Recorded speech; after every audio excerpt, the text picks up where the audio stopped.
बात उस समय की है जब स्वामी विवेकानंद अपने लोकप्रिय शिकागो धर्म सम्मेलन के भाषण के बाद भारत वापस आ गए थे। अब उनकी चर्चा विश्व के हर देश में हो रही थी। सब लोग उन्हें जानने लगे थे। स्वामी जी भारत वापस आकर अपने स्वभाव के अनुरूप भ्रमण कर रहे थे। इस समय वे हिमालय और इसके आसपास के क्षेत्रों में थे।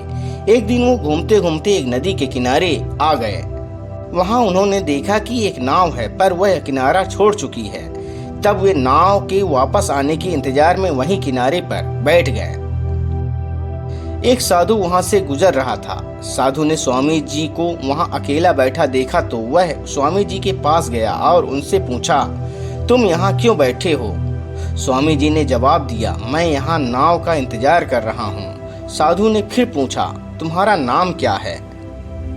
स्वामी जी ने कहा, मैं विवेकानंद हूँ। साधु ने स्वामी जी का मजाक उड़ाते हुए उनसे कहा, अच्छा तो तुम वो विख्यात विवेकानंद हो जिनको लगता है कि विदेश में जाकर भाषण दे देने से तुम बहुत बड़े महात्मा साधु बन सकते हो। फिर साधु ने बहुत ही घमंड के साथ नदी के पानी के ऊपर चलकर अपनी शक्ति का प्रदर्शन किया। कुछ दूर तक चलने के बाद साधु ने स्वामी जी से कहा, क्या तुम मेरी तरह पानी पर पैदल चलकर इस नदी को पार कर सकते हो? स्वामी जी ने बहुत ही आदर और विनम्रता के साथ साधु से कहा, इस बात में कोई शक नहीं कि आपके पास बहुत ही अद्भुत शक्ति है, लेकिन क्या आप मुझे यह बता सकते हो कि आपको यह असाधारण शक्ति प्राप्त करने में कितना समय लगा? बहुत ही अभिमान के साथ साधु ने जवाब दिया, यह बहुत ही कठिन कार्य था। मैंने 20 सालों की कठिन तपस्या और साधना के बाद यह महान शक्ति प्राप्त की है। साधु का यह बताने का अंदाज बहुत ही अहंकार भरा था।